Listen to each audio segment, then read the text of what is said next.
Nah, ini yang kemudian perlu kita jadikan, kita perlu kritisi juga. Artinya terkait dengan ini tadi loh, terkait dengan ini. Nah, kayak begini-begini ini, tahapan turunnya Al-Quran dari Baitul Izzah dan sebagainya ini janggal kalau menurut saya. Abdullah bin Abbas itu harus kemudian koyok ngerti-ngerti ya itu. Ini kan interpretasi dari Abdullah bin Abbas sendiri. Seandainya itu benar perkataan Ibnu Abbas loh. Artinya ini mungkin ya enggak begitu juga loh.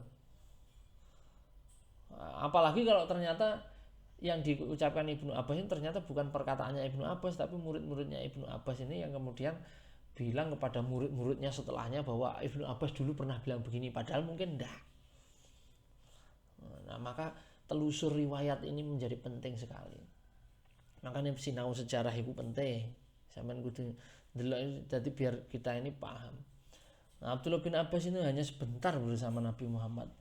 Sangat tidak mungkin kalau kemudian pemahamannya itu banyak. Kalaupun banyak pernyataannya terkait dengan Al-Quran, maka itu lebih ke pendapatnya pribadi, itu tidak mewakili kebenaran. Makanya kalau ada begini-begini ini tadi, ini skema begini, ya ini ya tidak punya harga kebenaran mutlak.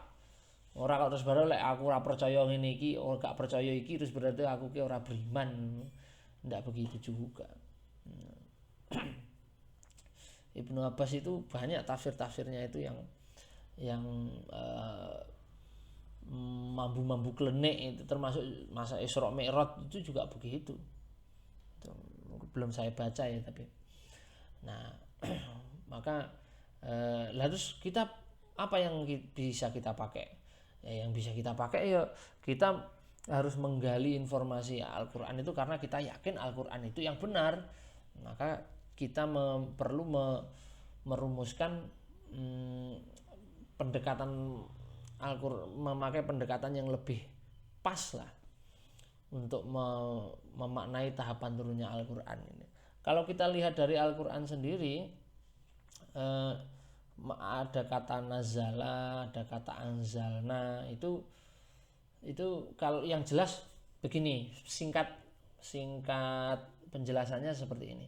Kalau kata anzala itu memakai anzala itu, maka tadi seperti dijelaskan di kitabnya Syahrul, di Alkitab Al-Quran, maka yang disebut dengan anzala itu adalah sebuah pemindahan atau Allah memberikan sesuatu dengan melalui suatu proses. Dan itu pemberian itu dari hal-hal yang non persepsional pada sesuatu yang persepsional. Ini saya kembalikan lagi ke ke yang tadi ya, yang di atas tadi, makna ini. Nah, ini. Jadi kalau Allah menurunkan baju, ya abani adama qad anzalna alaikum libasan yuwari sawatikum warisa, itu maknanya Allah bukan menurunkan baju itu langsung jadi baju, tidak, tetapi Allah itu menggunakan perantara. Allah memberikan ya ulat bulu, plastik, kapas, itu dijadikan benang, dari benang dijadikan kain, dari kain dijadikan baju. Mekanismenya semacam itu.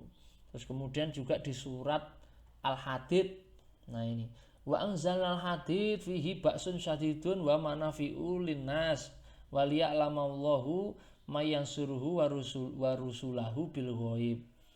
Nah, kalau Allah menurunkan besi, apa ya harus dipikir Gusti Allah sing dhuwur langit ngono nyeblokne wesi. Ya mesane sing dicebloki no mentol kabeh. Yang disebut Allah menurunkan besi itu, jadi Allah itu menurunkan atau menitahkan biji besi atau unsur besi di dalam tanah itu, yang kemudian itu diolah, ditempa, menghasilkan besi. Dari besi itu kemudian dibuat menjadi pacul, menjadi arit, menjadi gunting, menjadi pisau yang bisa memiliki kegunaan untuk manusia. Jadi begitu. itu kalau pakai wazan anzala yunzilu inzalun. Nah, kalau Allah itu menggunakan lafadz nazzala atau memakai wazan fa'ala, nazzala yunazzilu tanzil, itu maknanya berarti apa yang diturunkan Allah itu masih ghairu mudrik atau tidak persepsional. Jadi masih berupa wujud atau kalimat bukan dimaknai kalimat loh ya wujud saja, masih berupa wujud yang itu belum dipersepsikan oleh manusia. Inna nahnu nazzalna alaikal qur'ana tartila. Tanzilul kitabi minallahil azizil hakim. Tanzilum minar rahmanir rahim. Artinya kalau tanzil ini artinya Quran dalam posisi yang belum dipahami oleh manusia. Quran yang masih wahyunya Allah gitu loh. Masih belum mushaf, masih wahyu. Nah, sedangkan Quran sendiri itu kan oleh Syahrul kemarin dimaknai juga sebagai ketetapan Allah yang ada di dunia ini. Ayat itu kan ada yang kauniyah gitu ya. Tanzilul ayati, Allah menurunkan ayat. Nah, ayat itu kan ayat yang kauniyah ini. Nah, kauniyah yang belum terjelaskan oleh persepsi manusia itu yang disebut dengan nazal atau tanzil. Jadi Allah membahasakan hal-hal yang belum mampu dipersepsikan manusia. Misalnya apa sing urung iso dipersepsikne manusia? Langit iki ora enek penyanggane kok iso ora ceblok.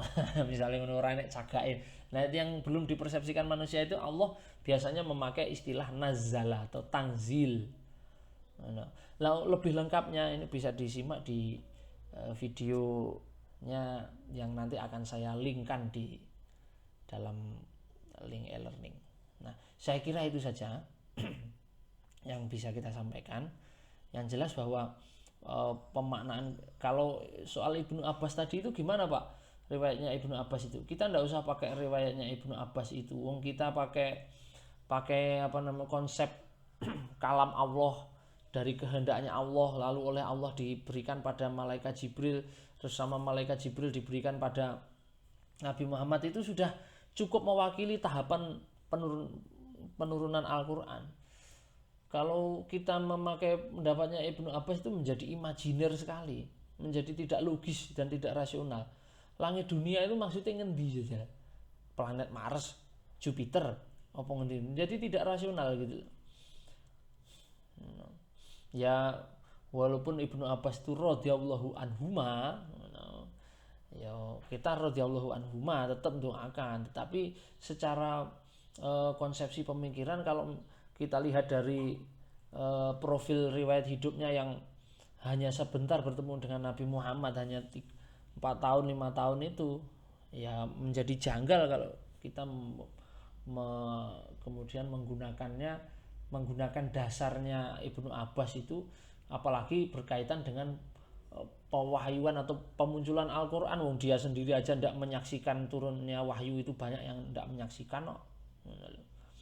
Jadi begitu kita cara berpikirnya.